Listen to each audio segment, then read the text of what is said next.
आइए देखते हैं, मजा आएगा। अभी मजा आएगा ना भिड़ो। ये जो सारा आंकड़ा आपने बताया है ये बिल्कुल सरकार का प्रोपेगेंडा है, इसमें एक पैसा भी सच नहीं है। मुझे बताइए वो एक पंक्ति दिखाइए जहां ये बात लिखी है जो आप पिछले 5 मिनट से कह रहे हैं। अब आप ये भूल जाइए प्रधानमंत्री ने क्या कहा, भूल जाइए आपको सोर्सेज के माध्यम से क्या बातें दी जा रही हैं, सोर्सेज के माध्यम से जो टेबल आ रही है सबको एक बार कूड़ेदान में डाल दी।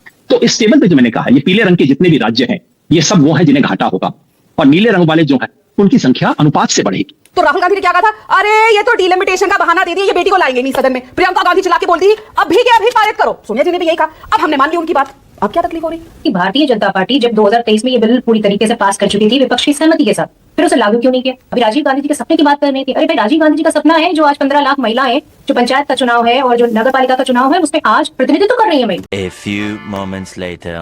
मालिक वो देखो। योगेंद्र जी, मैंने अभी थोड़ा बहुत जो गणित समझाया अगर आपने सुना हो तो क्या आप सहमत हैं उससे कि 850 सीटें करने से भी किसी राज्य के साथ अन्याय नहीं होगा, क्योंकि सरकार हर राज्य की सीट 50% बढ़ाने जा रही है? योगेंद्र जी। मानक भाई, मैं आपके शो को बहुत ध्यान से देखता हूं और सम्मान इसीलिए करता हूं कि आप तथ्यों के प्रति बहुत सजग रहते हैं, लेकिन आज आपसे चूक हो गई है। आपके तथ्य बिल्कुल गलत है। गजब बेइज्जती है। ये जो सारा आंकड़ा आपने बताया है ये बिल्कुल सरकार का प्रोपेगेंडा है, इसमें एक पैसा भी सच नहीं है। आप कह रहे हैं क्योंकि आपने अब तक जितने भी आंकड़े बताए वो इस मान्यता पर आधारित हैं कि हर राज्य का शेयर 50% होने वाला है। केरला का 20 से 30 हो जाएगा तो भाई उत्तर प्रदेश का 80 से 120 होगा। इसमें क्या ऐतराज की बात है? वाकई इसमें कोई ऐतराज की बात नहीं। लेकिन दरअसल ये सब बातें वो हैं जो सरकार ने बिल लाने से पहले कही थी, सूत्रों के माध्यम से कहा था, प्रधानमंत्री ने बयान दिए थे, मंत्रियों ने कहा था। मगर दुखद की बात यह है मानव भाई कि मैं तो इस बिल को पढ़ रहा हूं जो आपके सामने भी है। तो आप ऐसा कीजिए, आप गंभीर पत्रकार हैं, यहां संविधान विशेषज्ञ भी हैं, इनमें से किसी से भी पूछ लीजिए और मुझे बताइए वो एक पंक्ति दिखाइए जहां ये बात लिखी है जो आप पिछले 5 मिनट से कह रहे हैं। सही पकड़े हैं। पिछले 2-3 हफ्ते से देश को 2 झांसे दिए गए। पहला झांसा ये था कि भाई ये तो नारी वंदन होने वाला है, महिला आरक्षण के लिए कुछ विशेष होने वाला है। ये है ही नहीं। मैंने पहले दिन से कहा था ट्रोजन हॉर्स है। महिला आरक्षण की तो केवल आड़ ली जा रही है, खेल कुछ दूसरा है। और देखिए ना हमारी आप इस पूरी चर्चा में आप भी महिलाओं का कहीं नाम नहीं ले रहे, क्योंकि आपको भी पता है कि खेल महिलाओं का है ही नहीं, मामला ही कुछ दूसरा है। दूसरा धोखा यह है कि पिछले 2-3 सप्ताह से बार बार बोला गया प्रोपोर्शनेट होगा, 50% बढ़ेगा, सब राज्यों का प्रोपोर्शन वो रहेगा। संख्या बढ़ के 543 से 800 हो जाती है तो क्या बड़ा मुद्दा है? मैं भी मानता हूं 800 बनना अपने आप में कोई मुद्दा नहीं है। संसद में कितनी सीट है ये कोई मुद्दा नहीं है, होंगी नहीं तो बढ़ जाएंगी, क्या दिक्कत है? किसी देश का भविष्य इस चीजों पे नहीं बैठ सकता कि कितनी कुर्सियां हैं और क्या है, ये सब बेकार के मुद्दे हैं। बात तो सही है। अब आपकी भूल जाइए प्रधानमंत्री ने क्या कहा, भूल जाइए आपको सोर्सेज के माध्यम से क्या बातें दी जा रही हैं, सोर्सेज के माध्यम से जो टेबल आ रही है सबको एक बार कूड़ेदान में डाल दीजिए। अच्छा नहीं योगेंद्र जी, और अब आप टेक्स्ट पढ़िए, माफी के साथ आपको जी बताइए, माफी के साथ, क्योंकि बताइए आप ये मेरे पास बिल की कॉपी नहीं है क्योंकि सारे सांसदों को डिस्ट्रीब्यूट की गई, मेरे पास नहीं है, मैंने नहीं पढ़ी है अभी तक। लेकिन मैं इतना जरूर बता दूं कि जो आंकड़े मैंने दिए, जो 50% इसको सीटों को बढ़ाने का जो मैंने ये पूरा एक शो किया और इस पर आंकड़े बनाए, ये इस आधार पर बनाए कि किरेन रिजिजू का, संसदीय कार्य मंत्री का बाकायदा बयान है और भी 1-2 मंत्रियों के बाकायदा बयान है और ऑन रिकॉर्ड बयान है कि ये प्रोपोर्शनेटली हम सीटें बढ़ाने जा रहे हैं, और उसी आधार पर मैंने अपने ये सारे आंकड़े तैयार किए। अगर सरकार 50% के प्रोपोर्शन के हिसाब से नहीं बढ़ाती तो मैं भी आपके साथ मिलकर बिल्कुल यही सवाल पूछूंगा। चलिए योगेंद्र जी आगे चलिए। बिल्कुल, तो फिर इसलिए चूंकि देश किरण रिजिजू जी के बयान से नहीं चलेगा, देश तो अंततः संसद में जो संविधान संशोधन पारित होगा उससे चलेगा। शाबाश। तो रिजिजू ने जो भी कहा वो कल मैंने देखा कि पीयूष गोयल जी कह रहे थे डीएमके वाले या तो अनपढ़ हैं या बेवकूफ हैं, इस तरह की भाषा वो इस्तेमाल कर रहे हैं कि उन्हें पता नहीं, झूठा प्रोपेगेंडा कर रहे हैं। अब जब वो टेक्स्ट आ गई है तो मैं पूछना चाहता हूं कौन अनपढ़ है और कौन बेवकूफ है। तो इस टेक्स्ट में मेरी आंख के सामने है और ये मेरे कोई विशेष मुझे प्रति नहीं मिली। अब देश में इसकी लाखों प्रतियां सर्कुलेट हो चुकी हैं सोशल मीडिया पे। कल दोपहर से, कल 3 बजे मुझे मिली थी, उसके बाद से उपलब्ध है देश में सबको। ये क्या कहता है देखिए, फिर मैं समझा दूं।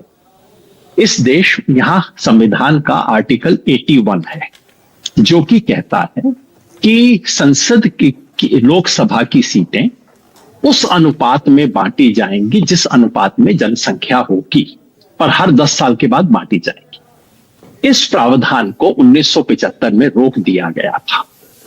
फ्रीज कर दिया गया था और कहा था कि जो 1971 में है वो ही वो रहेंगे, इसको बदला नहीं जाएगा। यही नहीं, अभी और सुनिए।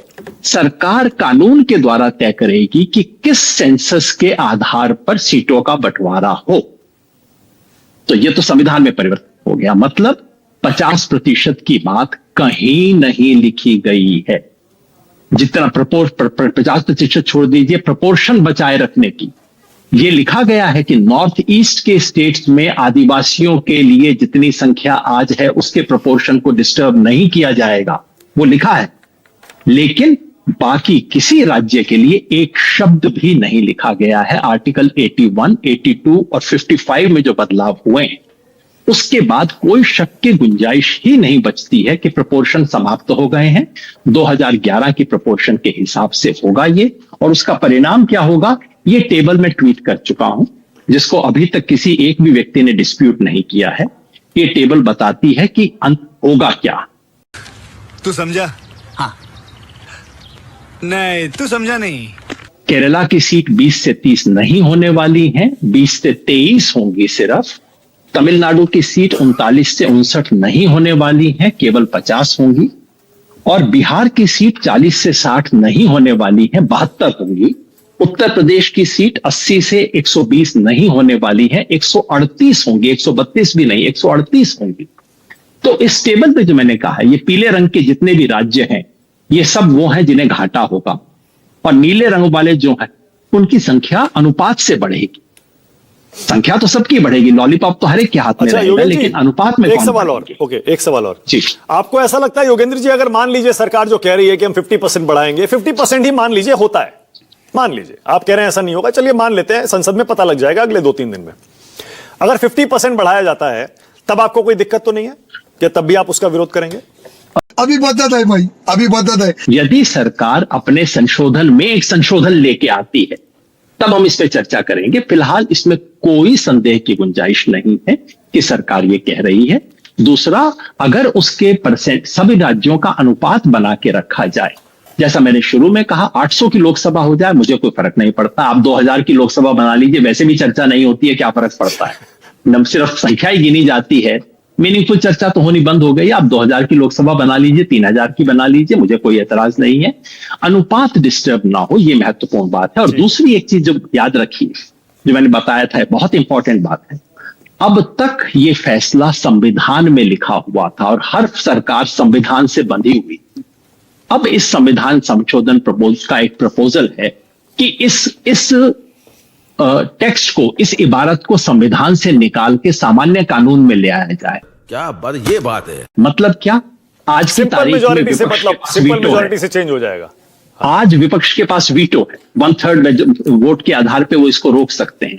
लेकिन अगर लॉ में आएगा तो जो सरकार जब चाहेगी, आज कहा है 2011, लेकिन अगर 2023 की अप्रैल मई में लगता है कि 2027 की अप्रैल मई में लगता है कि भाई आंकड़े फटाफट आ रहे हैं, तो 5 मिनट का काम है, लोकसभा में आएंगे 2011 के बजाय 2026 लिख देंगे, खत्म हो जाएगा, खेल हो जाएगा। तो ये खतरा है, इसलिए इसका विरोध करना चाहिए। बात तो सही है। देखिए, शुरुआत में योगेंद्र यादव जी यहाँ पे आके जो बोल के गए हैं उससे एक बात तो क्लियर हो गई है कि अगले 3 दिन कांग्रेस का रुख महिलाओं को संसद में आने के लिए क्या होने वाला है, क्योंकि वो आज पार्लियामेंट स्ट्रैटेजिक कमेटी के एक बहुत अहम हिस्सा है विपक्ष के। तो उन्होंने आज हमें एक ट्रेलर दे दिया है कि विपक्ष तो बिल्कुल ही इसका विरोध करने वाला है। एक लॉलीपॉप हर बार दे देते थे, सोनिया जी आंसू बहाती थी, कहती थी ये राजीव जी का सपना है, ऐसा सपना जिसके लिए वो सरकार गिराने को राजी नहीं थी। सत्ता की सीट इतनी जरूरी थी कि राजीव जी का सपना नहीं पूरा करना चाहती थी। धूल फांकने के लिए ये बिल 2010 के टाइम पे भी इन्होंने एक ड्रामा करके एक लॉलीपॉप पकड़ा दिया, तब इनको डिलिमिटेशन और कुछ याद नहीं आया था। अरे क्या अनाप शनाप बोलती हो। डिलिमिटेशन की चर्चा हो रही है, हर चीज हो रही है। इमरजेंसी क्लियर कर दीजिए ना, बोल दीजिए ना कि 50% बढ़ेंगी सबकी सीटें। सब कुछ मैं कर दूंगी तो 3 दिन कल क्या होगा? ये देखिए, आगे देखिए, किसी आप तो जानबूझ के विवाद खड़ा करना चाह रहे हैं। अच्छा, मुझे ये बताइए, सारी बेसिक चीज आप हमेशा कहते रहे बेटी को सदन में लाना चाहिए। आपको याद होगा जब ये बिल हम लेकर आए थे तो राहुल गांधी ने क्या कहा था, अरे ये तो डिलिमिटेशन का बहाना दे दिए, ये बेटी को लाएंगे नहीं सदन में। प्रियंका गांधी चिल्ला के बोलती ही अभी के अभी पारित करो। सोनिया जी ने भी यही कहा। अब हमने मान ली उनकी बात, अब क्या तकलीफ हो रही? मान ली ना, राहुल जी ने कहा कि डिलिमिटेशन का बहाना बनाएंगे, नहीं बना रहे हम। प्रियंका जी ने कहा तुरंत पास करो, हम कर रहे हैं। अब क्या आबादी तकलीफ के है? हिसाब से दक्षिण की को पनिश करेंगे, आप सजा क्या? देंगे, हमने उत्तर की ज्यादा सीटें बढ़ाएंगे। देखिए, अब प्रैक्टिकल बात करते हैं। जब इमरजेंसी थी तो इसको रोक दिया गया, संशोधन लाके, आई थिंक 42nd संशोधन लेकर आई थी इंदिरा जी, और रोक दिया गया कि इसके हिसाब से नहीं बढ़ेगी। अरे कहना क्या चाहते हो? जब अटल बिहारी वाजपेयी जी की सरकार आई, हमने उसे जस से तस तक 2026 तक के लिए आगे कर दिया। क्यों? क्योंकि हम नहीं चाहते थे कि पॉपुलेशन कंट्रोल करने की सजा साउथ को मिले। ठीक है। और हम तो प्रतिबद्ध है, और लगातार देश के प्रधानमंत्री तो ये कह रहे हैं कि साउथ को इसका खामियाजा नहीं भुगतना पड़ेगा। गृह मंत्री जी ने कह दिया, मोदी जी ने कह दिया, किरण रिजिजू जी ने कह दिया, सबने तो कह दिया। अब क्या हम सीधा राम जी को लेकर आए कहने को? ये ओके, प्रियंका आपकी बारी है, बोलिए। आपने सुन लिया, सबकी बातें सुन ली प्रियंका। अभी भी आपको शक है कि ये प्रोपोर्शन में 50% सबकी सीटें नहीं बढ़ाएंगे और आबादी के हिसाब से डिलिमिटेशन करेंगे और दक्षिण को नुकसान पहुंचाएंगे? देखिए मयंक जी, इस पूरी चर्चा से तो निकल कर यही आया कि 50% का तो कहीं जिक्र ही नहीं है। और रही बात वुमेन रिजर्वेशन की, तो इनसे ये पूछिए कि भारतीय जनता पार्टी जब 2023 में ये बिल पूरी तरीके से पास कर चुकी थी विपक्ष की सहमति के साथ, फिर उसे लागू क्यों नहीं किया? ये गड़बड़ है बाबा। अरे भाई, आपके पास 43 सीटें थी, उस पर आप लागू कर देते। आज भी आपके पास समय, आप लागू कर दीजिए, पर नहीं, आपको तो डिलिमिटेशन करना है। अब डिलिमिटेशन में समस्या ये है कि जो साउथ के जो राज्य हैं उनका घाटा हो रहा है। और उनका घाटा किस तर्ज पर हो रहा है? क्योंकि उन्होंने अपने जो पॉपुलेशन कंट्रोल है उसको पूरी तरीके से जो है फॉलो किया, उन्होंने पूरी तरीके से लोगों को शिक्षित किया। अब उसका जो इकोनॉमिक रूप से वो सबसे ज्यादा सक्षम है, वो सबसे ज्यादा टैक्स पे करते, इसका उनको किस तरीके से जो पेनाल्टी है वो आज गवर्नमेंट पे करने के लिए कह रही है।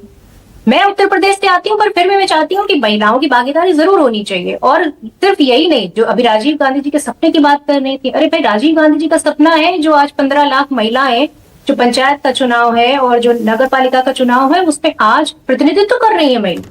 यही नहीं, अभी और सुनिए। और मैं ये पूछना चाहती हूँ कि आप एक राज्य का नाम बता दीजिए जिसमें विधानसभा चुनाव में महिला को 40% टिकट दिया गया था। वो एक राज्य उत्तर प्रदेश था, और वो प्रियंका गांधी जी के नेतृत्व में हुआ। बात तो सही है। शाबाश।